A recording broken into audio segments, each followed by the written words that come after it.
name is Brittany Thompson, and this speech is about powdered cellulose.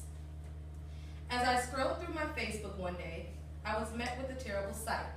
Many of the friends on my timeline were angry and complaining in their posts. They wrote posts like, "The government is trying to kill us. Look at what they're feeding us. I will never buy from them again." I started to become confused and angry too. Their outrage made me outraged, and I didn't even know what they were talking about. So I did some digging. After a few moments of my best social media detective work, I came across a BuzzFeed video with a headline that read, "Giant Cheese Corporation hit with lawsuit after wood pulp was found in Parmesan cheese." Seriously? I thought to myself. I scrolled past 20 plus angry posts about powdered cellulose being in cheese. Little did they know, being afraid of cellulose is just about as strange as being afraid of your own shadow. Let me tell you why. Wood pulp, as you might be able to tell from the name, is derived from an inner layer of trees, just like paper.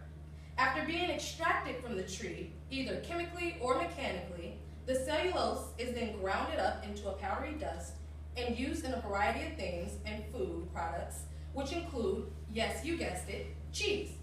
Not regular cheese, though. It's not lurking in your Kraft singles, nor is it seeping through your canned cheese whiz. Powdered cellulose, as the industry calls it, is used as an anti-caking agent, which is mixed into shredded cheese to keep it from turning into a giant ball of mush. How do you think your shredded cheese stays shredded? Cheese contains a good amount of moisture and an even greater amount of fat. Just look at this nutritional guide from the Great Value Parmesan cheese on the Walmart's website.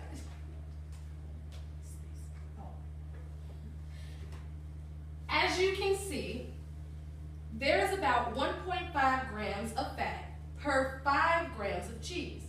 When you add in the moisture content, you can imagine how easy it is for these pieces of cheeses to stick together. Without the cellulose lightly coating the shreds, they would just clump back into a pile. And this clumping can cause microbes to grow quickly, since they just love to live in damp places. It's the same reason why you coat other foods when baking. Without the thin layer of flour on your products, it would just stick everywhere. Why get mad at the cellulose anyway? Cheese itself is derived from milk, right? There has been some wide and highly publicized controversy about the legal limits of pus, hormones, and even antibiotics found in pasteurized milk. According to dailymail.com, a single 16 ounces or 1 glass of milk can contain up to 20 painkillers, antibiotics, and growth hormones, as stated in a recent study at the University of Spain. If we're not going to complain about the product itself, there should be no complaints about its additives. Contrary to popular belief, cellulose is not made from wood chips or recycled paper, as some news outlets would lead consumers to believe.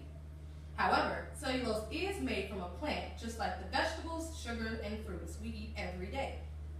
In a presentation excerpt from the 2016 National Cheese Show, given by Sweet and Supply's Vice President of Food Technology, John Bodner, he states that we've been eating from trees since the beginning of time, including cinnamon, which, by the way, is made from tree bark and contains about 33% cellulose.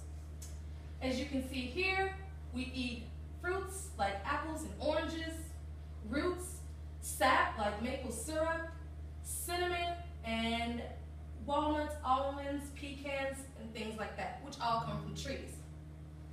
Research is key. On gpo.gov, you can find the Code of Federal Regulations 21 CFR 133.146-graded cheese, which explains in great detail all of the rules and exceptions for grated cheese and its anti-caking agents. In Section C, it states, the following safe and suitable ingredients may be used. 1. Antimycotics. 2. Anti-caking agents. And 3. Spices. CFR 133.146 does not list any limits for the use of these ingredients so long as they are safe and suitable.